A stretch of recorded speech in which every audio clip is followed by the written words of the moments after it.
I think I can see myself over. I just did that. I feel like the quality still sucks. Okay, maybe this is the lighting on the video. So I just did the 20-minute, like, no phone, no like screens, no nothing. All I did was just talk and wrote some stuff down, which I think is acceptable. And I started talking and I started thinking about my goals for 17. And so I'm going to, I said I was going to get committed to the vlog thing. So, so goals for, okay, so number one. Okay, my first goal for 17 is to stop justifying every move I make. I tend to over-explain myself and feel the need to clarify things a little bit too much when it comes to explaining things to people.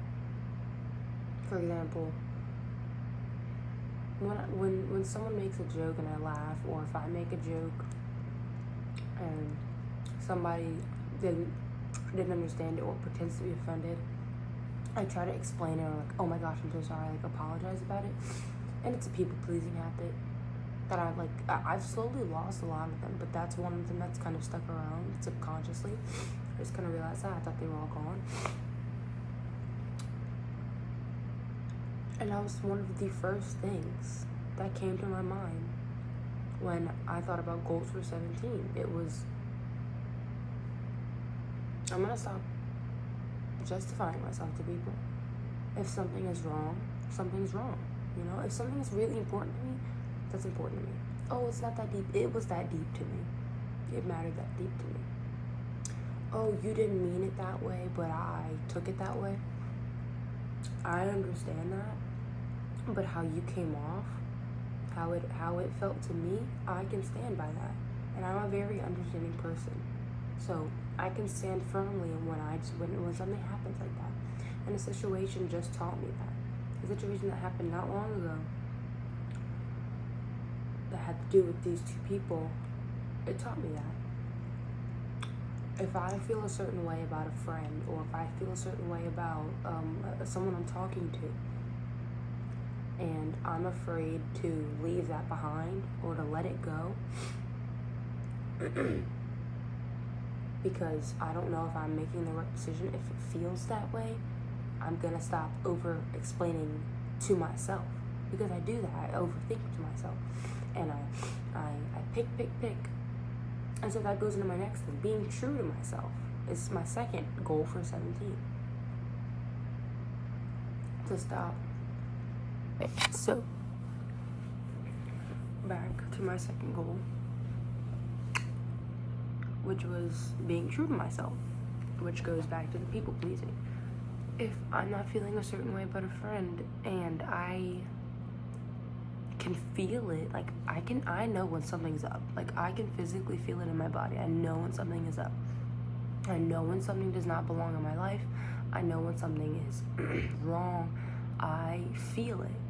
I know when something is not meant for me, and when I choose to abandon myself and I choose to leave myself behind and not listen to my gut and instead choose that other thing, I physically get sick. And I've noticed it.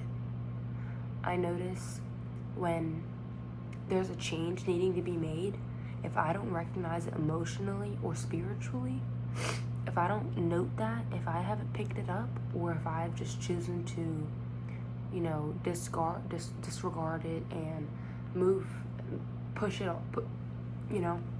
past it, my body will start to pick up on it, and my body will start to tell me. My body won't let me fall behind, okay? My body looks out for me. Recently, I got the flu. I'm telling you, I'm still taking medicine to come off of it. Talking about, Christmas, I will be better, but I'm still coughing and sniffling, and I'm eating a cough drop as we speak. Recently, not that I haven't been taking care of myself, I've been running myself ragged. I have been going to the gym every single day. Been going to the gym in the morning at least once a week. I have been doing workouts at school. I was slammed with work for finals and things like that. I've been nonstop since school started, especially now that I can drive, now that I got a car. Okay, now that I got my own car, oh, it was done. I'm a mom for the streets, honey. Okay, but when I know something is up, my body will let me know. My body will tell me. Back in October, there were these two guys. This one guy asked me on a date, and I was kind of dating this other guy. We were just going on dates, and this other guy asked me out on a date, so I was like, sure, let's go, and I had a really good time. Let's just say, the entire week, I only talked to him for a week. The day after we went on the date, till the following week, to the date. We'd only talked that long. And that entire week, I was drained mentally, emotionally. My brain was all over the place. I don't like lying, so I was kind of lying to this other guy, but not really. It wasn't his business. But I'm a good person. I felt bad, But I mean, I'm allowed to date. The fuck. Anyways, the whole over-explaining thing. Working on it. That's my first thing. Now, my body, I was exhausted. I went to school that Monday and I was exhausted because I was so tired and my body was telling me something. And so, coming back to being true to myself, I don't have to over-explain something if I can literally feel it in my body telling me, yo, this isn't for you. And I know that gut feeling. And I can question things. There's nothing wrong with questioning your emotions and checking in with yourself, but denying yourself and lying to yourself and kind of overthinking with yourself, I gotta stop that. Now, my third goal gets a little bit, away from the emotional stuff. Content. As I'm doing right now. I really, really, really want to get more, strict on it. I really want it to be more of a part of my life because it's something that I've always loved. It's something that I've always really been into. Okay, photography has been my sort of outlet for that for a while instead of making videos again because I just gotta get in the groove again. And I really want it to help me just expressing myself, talking out loud. I like presenting. Someone the other day told me I was a really good speaker, a really good talker, and I was flattered because it was a TED Talk, and I had to give a TED Talk, and I was really excited about that. And that's another thing. I really admire people like Dr. Joe Dispenza and Tony Robbins and all these people who go up on TED Talks or these platforms and they share their ideas, especially when it comes to spiritual things and self-help. I really admire all of that. And I want to start my own podcast. I want to start YouTube first. This will be my these will be my little video diaries, but this will be my beginning to that. And my family's just been so on my ass about college this, college that, because it's coming, because 18 is coming, because I'm, approaching that. But there's something inside of me, and I'm being true to myself. Something inside of me has always come out and said, I'm not worried because I know things are going to be fine. I know things are going to work out because I'm not going to let I know I'm going to do right by my future self. I'm not going to just let myself fall off. I know I'm going to be okay. And I know that if I do content, that would work out for me. And I just have to pursue it. Now, number 4 gets back into my personal, emotional goals. It has to do with my community. It has to do with building strong relationships. And this isn't just, the ones every day. But it targets that. I'm a very social person. I'm a very outgoing person. I'm very fearless, I guess you could say, when it comes to like social interactions. I'm the type of person, if my friend thinks someone's cute, I will go up to that person and ask them for their number for my friend. Or I'll do something embarrassing and scream in public, because the fuck, we live on a floating rock. I'm gonna go do that. I don't care. I will laugh about it after. I might be a little like, okay, that was a little loud, but like I would go out there and with a genuine ass smile and a genuine ass face, I will go and do some stupid ass shit just because. I'll go shoot my shot. Airball, I guess. Green, hopefully. But I'll go out there and shoot my shot. Why not? So, I know that I'm a person capable of doing so many awesome things, and I just overthink things a lot. And then I have to come back to myself, and this is another thing about being true to myself. Sometimes I just have to come back to myself and remind myself how cool I am. And I think that goes into number 10, what number 10 is going to be. I don't know what it's going to be yet, but it's, we're building it as we go. That'll be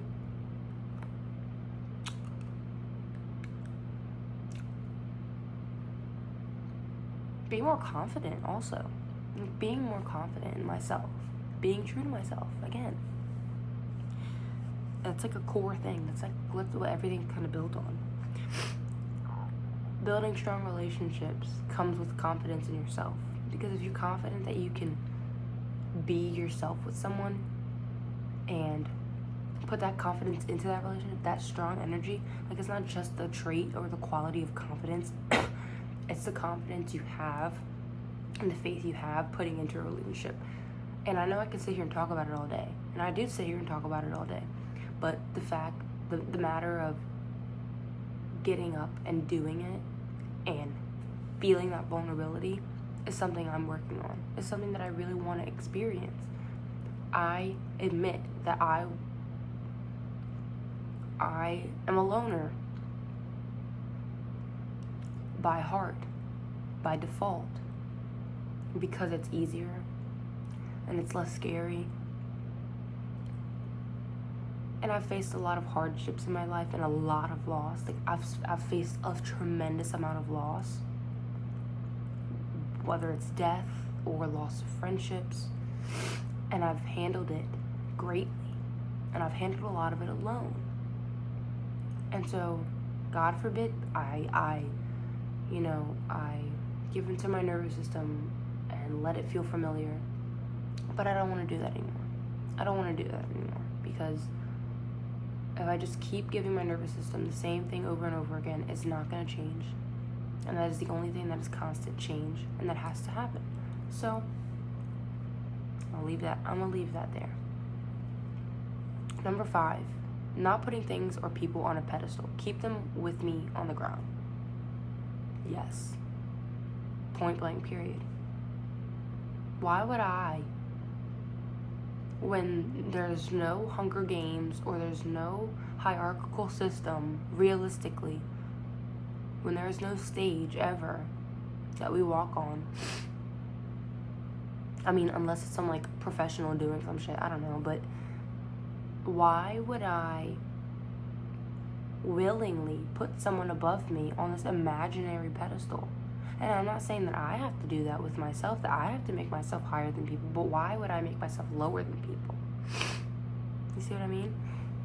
Who does that, you know?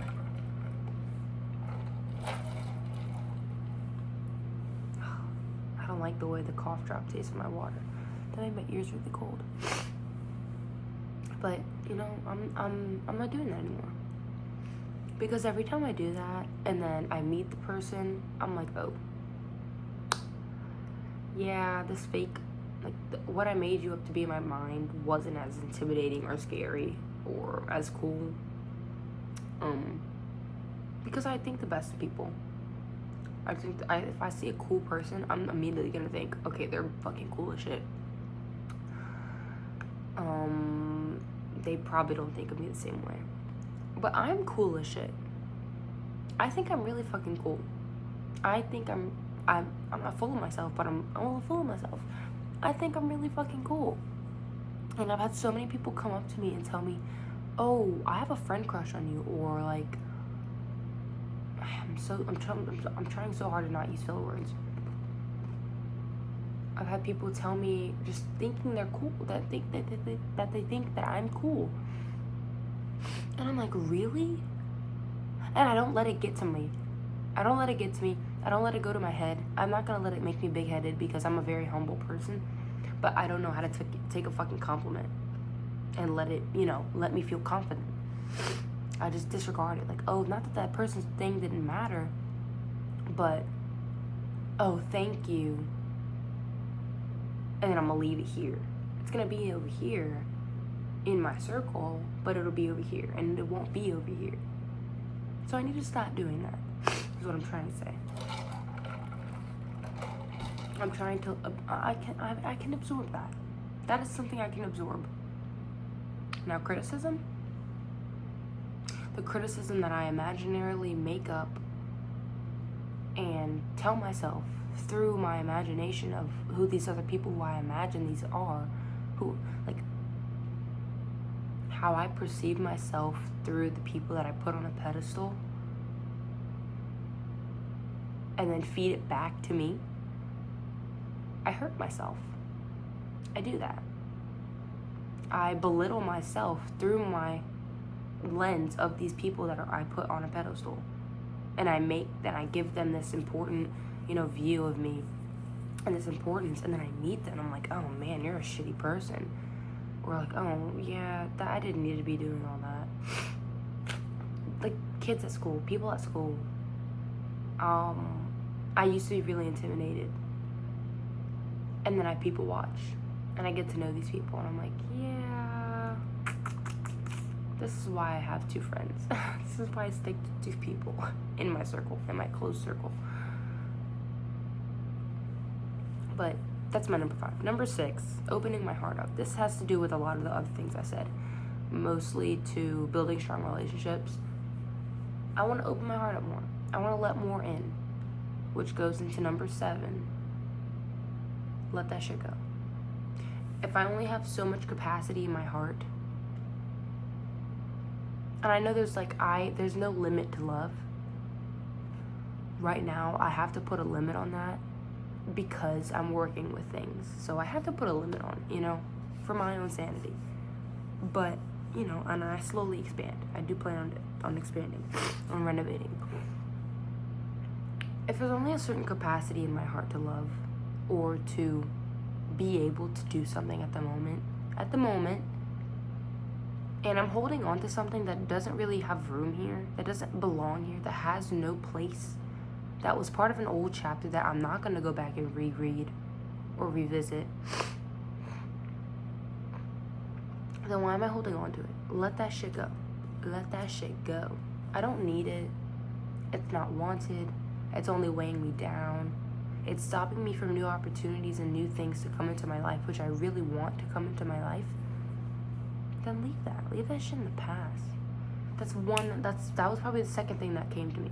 I'm giving myself permission to let that shit go. That was my number 2 on my goals.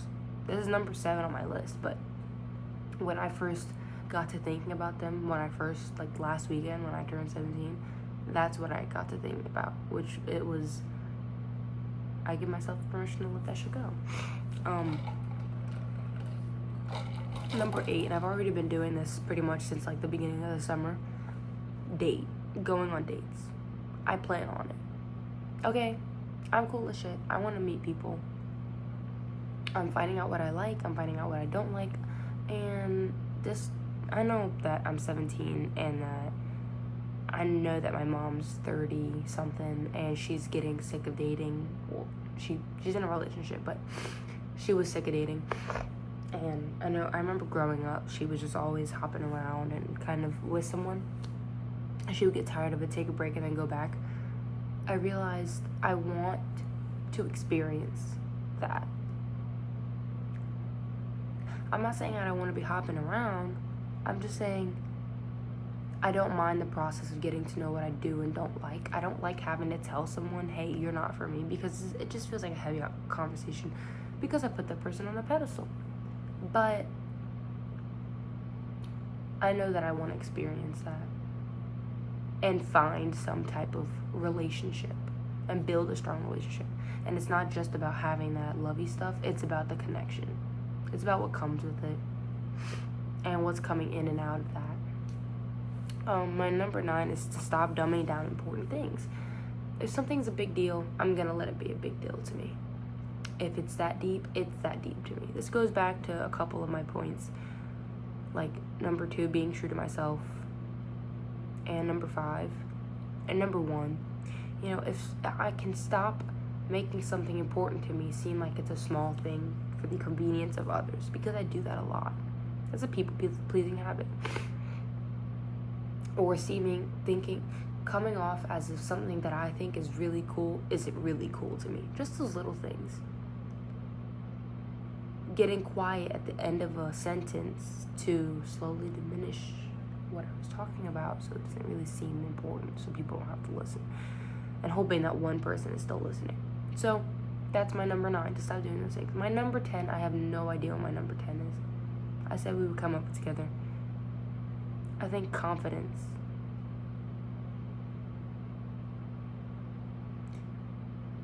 And in several different forms. And if you understand where I'm coming from, then you get it.